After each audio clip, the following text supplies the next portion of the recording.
Dwayne will have her lesson. Invitation songs number 389.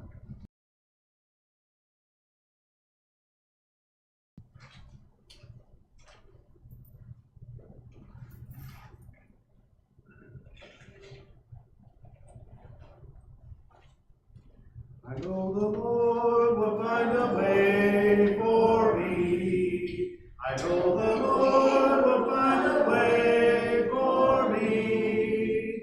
If I walk in heaven's light, shun the wrong and do the right, I know the Lord will find a way for me. The Lord has said, go preach the word to all the world.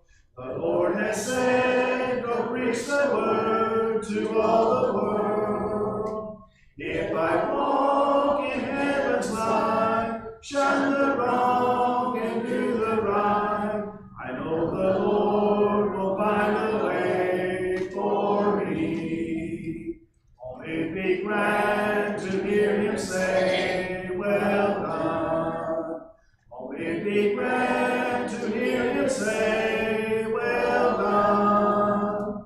If I walk in heaven's light, shun the wrong and do the right, only it be glad to hear him say, well done.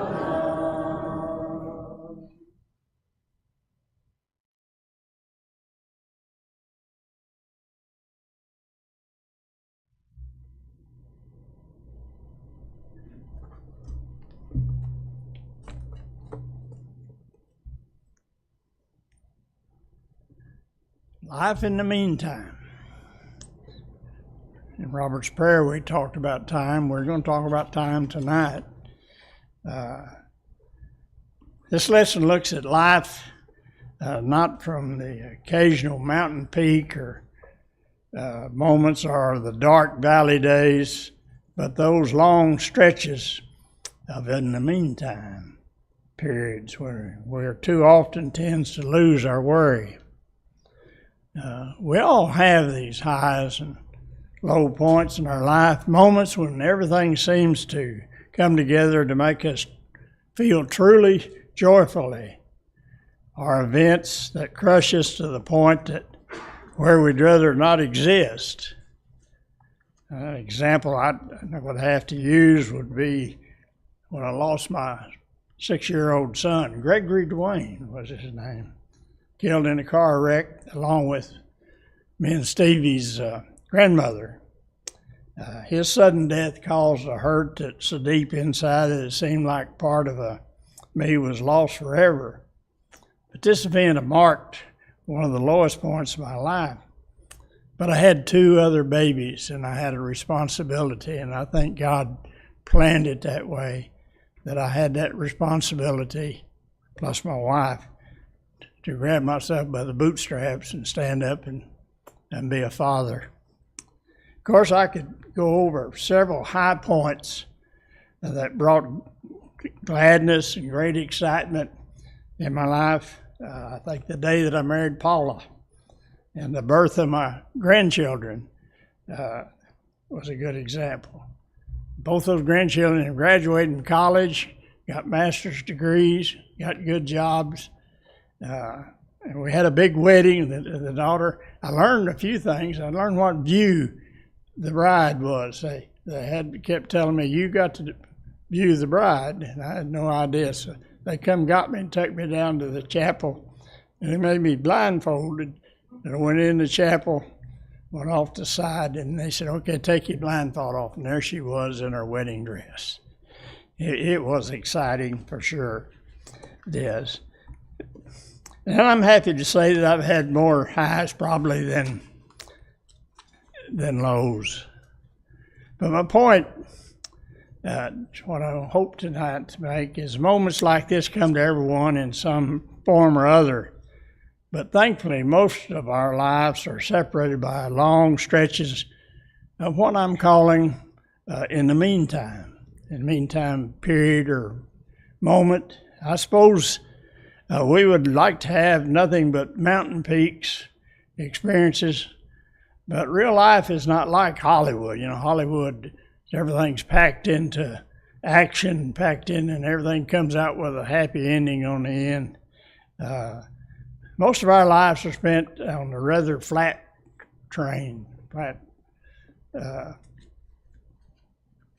areas.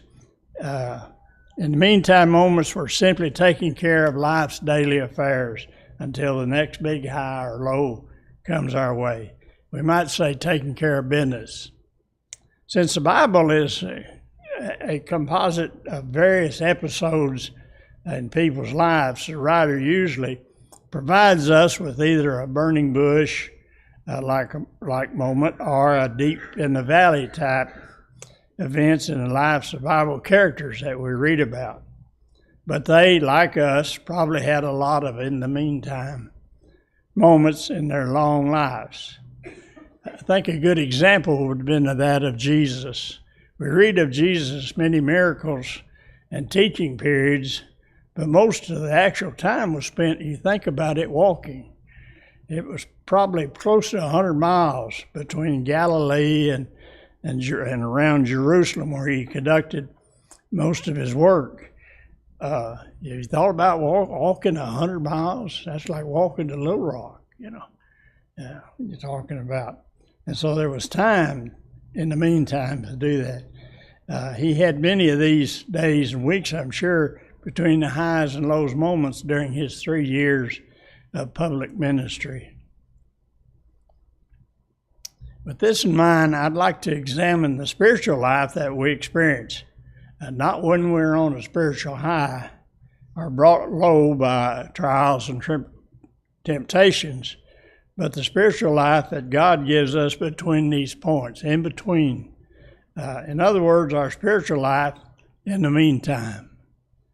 There are not many scriptures, passages that talk about this particular time that we could study. But there is one that does a very good job of it, and that's where Solomon refers to it to all the times in our lives, including the in meantime moments in the book of Ecclesiastes in chapter 3. And that's what we're going to look at. In this passage, he makes 3 claims about God and his sovereignty over our times or over our lives. And I'm going to share with you these 3 claims about God and time. Claim number 1, God is the one that sets the times of our lives. Ecclesiastes chapter 3 verse 1 says, "And there is appointed time for everything, and there is a time for every event under heaven."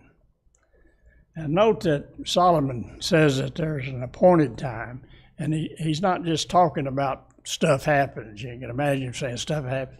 Everything was by an appointed time, dispelling the modern idea that everything does so randomly.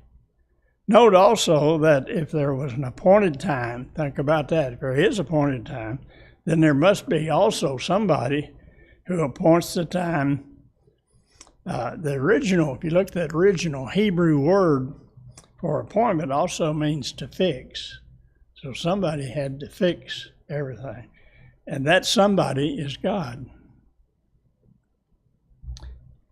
In Ecclesiastes chapter 3, verses 2 through 8, let's read. "A time to give birth and a time to die, a time to plant and a time to uproot what is planted, a time to kill and a time to heal, a time to tear down and a time to build up, a time to weep and a time to laugh, a time to mourn and a time to dance, a time to throw stones and a time to gather stones, a time to embrace and a time to shun embracing, a time to search and a time to give up as lost, a time to keep and a time to throw away, a time to tear apart and a time to sew together, a time to be silent and a time to speak, a time to love and a time to hate, a time for war and a time for peace." Solomon's review some of the key experiences common to all persons. I think it's interesting. He made his state probably 3,000 years ago, but yet it's the same today that we're running. His point is that God is the one that fixes establishes, sets, or appoints these times. After reading this passage, it would be easy to conclude, though, that all life is predetermined and we have no control. But that's not the intent of Solomon. What Solomon is saying is that God's sovereignty over every period of our lives. He either works directly in human history, like sending Jesus, or permits every choice or event, good or bad, to take place in our lives. In Ecclesiastes 3:11 we read, "He has made everything appropriate in its time. He has also set eternity in their heart, and yet so that man will not find out the work in which God has done from the beginning even to end." Or man will not comprehend out the work which God has done from the beginning to the end. Here Solomon expresses the idea that everything happens according to what happens according to God's timetable. The good times are right on time. The bad times are right when they're supposed to be. The long stretches of in the meantime are not any longer than he permits.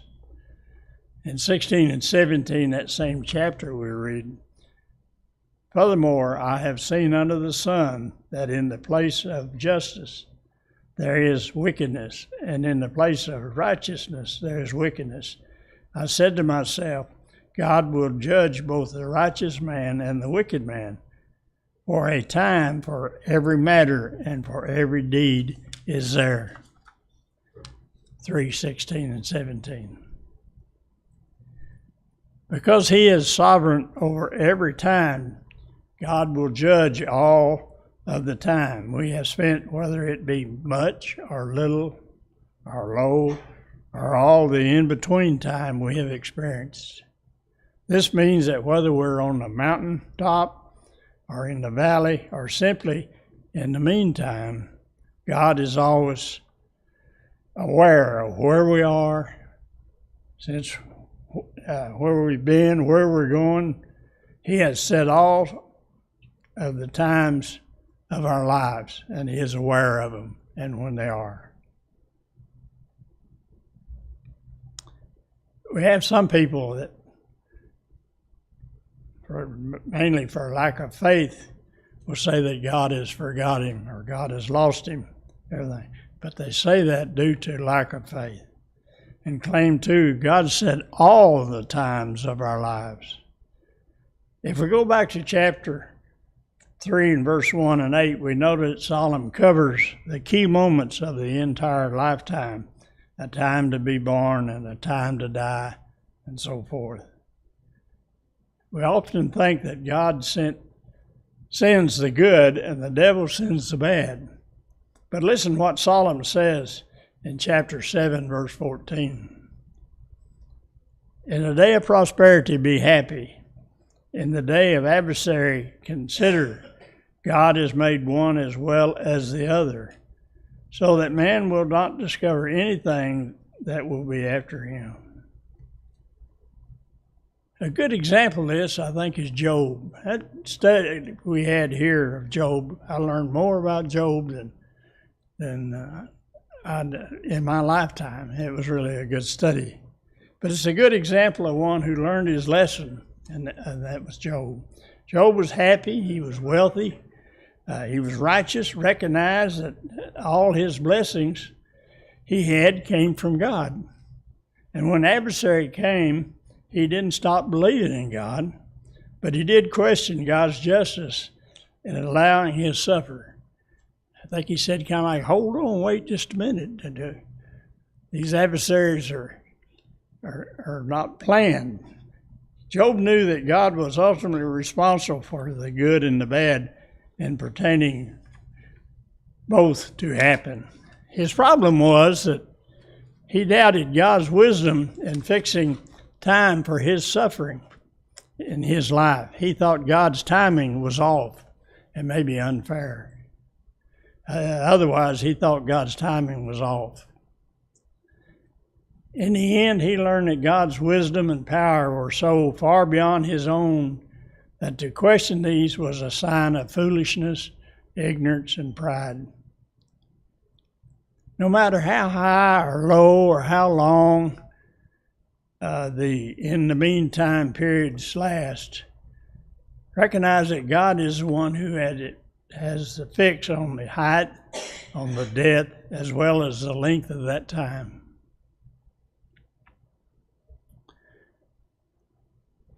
Claim 3. God sets the correct time in our lives. Again, we go back to Solomon chapter 3, verse 11, where he says, he has made everything appropriate in his time. Bad things pile up and we say, what bad timing. Good things happen and we say, right place, right on. Boring and monotonous stretches occur and we say, same old, same old. What we do not realize, and what Solomon teaches is, that all the times of our lives are correct time for us from God. I think about the loss of my 2 spouses. I had it figured that me and Sue would have wedding anniversary 50 years, and we didn't reach that. And I thought I'd outlive Paula. Men always outlive their wives, and I had that all figured out. But my thinking and God's thinking was different. What we do not realize, and Solomon teaches is that all our times of our lives are correct times for us from God's perspective. There's no such thing as lousy timing or great timing or boring time, because all time is God's time and it's corrected by his schedule, not ours. Perhaps the hardest thing for us to learn as limited natural beings with only 80 years or so, and I've done pushed that over, of time on this earth is that God, who is beyond time, allots and controls all of the time we are given. He's in charge. And the quicker we think of that, the better we travel. Our response to the Lord's time, of course, is not everyone ascribes to what Solomon and the rest of the Bible says about time. And that being that God set the time in our lives. And that God sets the time, all the time in our lives. And that God's timing is always correct. The majority of the world does not believe in the God of Abraham and Jesus Christ. And their views of man's time on earth are somewhat different. Some ideas of time are strictly an earthly person's perspective are eat, drink, and be merry, for tomorrow we shall die. Our life is short. Do it, whatever it is. Or take your time and enjoy life. You'll only live it once. For disciples of Jesus Christ, however, the biblical view of time presents a unique challenge for our faith and our lives in this world. As being faithful is concerned, Solomon's view of that time means that, first of all, we must try to discern God's time. One of the challenges of living by faith is that we try to know and submit to God's timetable for our life. This is difficult because even Solomon admits that God's timing is not always possible to know. In Ecclesiastes 11:5 we read, just as you do not know the path of the wind, or how bones are formed in the womb of a pregnant woman, so you do not know the activity of God who makes all things. Those first 5 verses of that chapter really stresses a point for we need to be prepared. He does say, however, that when you can understand and comply to his timing, there is great satisfaction. In chapter 8, verse 5, we read, he who keeps a royal command experiences no trouble, For a wise heart knows the proper time and procedure. A wise heart knows. Living by faith involves a constant search for God's timing in our lives. And we do this primarily through prayer and careful observation. As far as the in the meantime periods, moments, I believe that these long stretches of flat spiritual road affords us the best opportunities to meditate on highs and lows of the past and prepare us for the changes in the inevitable to come. It's easy to say, but it's not easy to do. Secondly, we must accept God's timing. Job got in trouble because he questioned God's timing for his suffering, and yet God's timing was perfect. Since Job had grown spiritually as much as a person could from being blessed, when he's happy, wealthy, it was time for him to learn a lesson about God that only suffering could teach. To reject or complain about God's timing for our lives is to put down our short lives in danger. Solomon says in chapter 7, verse 17, "Do not exceedingly wicked and do not be a fool. Why should you die before your time?" Free will allows us to oppose successfully God's timing, but it's never for the best. My prayer to God when I'm unsure of His will or His timing is this: Lord, please reveal your will, your plan, or your timetable to me so that I am not forced to use my own. Third, we must live appropriately. To live by faith is to live in the moment that God has given us. Let me repeat that. It's very important.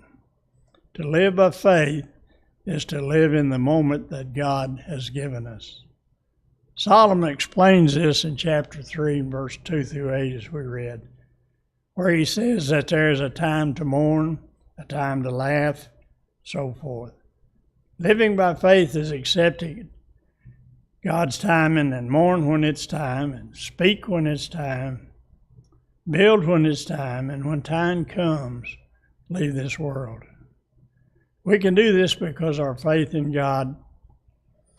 In chapter 3:11, Solomon says, He has also set eternity in their hearts, that's us. Yet so that man will not find out the work which God has done from the beginning even to the end. In other words, we are limited as time, and our best use of time is to know and submit to God's timing for our lives. However, God also created within us the ability to understand the concept of eternity, as well as the presence of an eternal God, so that we are not the prisoners of time, but we see time as a way to know, to glorify, and to honor God who made us, as well as time itself. Every time we live in God's moment, whether it be high, low, or in the meantime, we acknowledge our ultimate freedom from time constraints. A freedom that comes when Jesus returns and brings with him the end of time. And so time spends, in the meantime, pursuing the will of God in everyday matters. Preserving the long stretches between the key events in life is not wasted time, but is the very essential of faith. For many, it's easier to be faithful on a mountain of transfiguration or in a boat during a raging storm. But walking the lonely back roads with Jesus, keeping time, this becomes the true test of faith and the real place for challenging, for not losing their way. In all cases, let us remember that no matter what time or place, Jesus will always be with you. And that's my lesson on life in the meantime. And this will be a good time if you need to be reinstated or have need of this congregation, or if you haven't been baptized, it'll be a good time for that. Whatever the need, won't you come now while we stand and while we sing. Would you live for Jesus and be always pure and good? Would you walk with Him within the narrow road? Would you have Him bear your burden, carry all your load? Let Him have His way with thee. His love can make you what you ought to be. His blood can cleanse your heart and make you free. His love can fill your soul and you will see 'twas best for Him to have His way with thee. Would you have Him make you free and follow at His call? Would you know the peace that comes by giving all? Would you have Him save you so that you need never fall? Let Him have His way with thee. His power can make you what you ought to be. His blood can cleanse your heart and make you free. His love can fill your soul and you will see 'twas best for Him to have His way with thee. Would you in His kingdom find a place of constant rest? Would you prove Him true, His providential test? Would you in His service labor always at your best? Let Him have His way with thee. His power can make you what you ought to be. His blood can cleanse your heart and make you free. His love can fill your soul and you will see 'twas best for Him to have His way with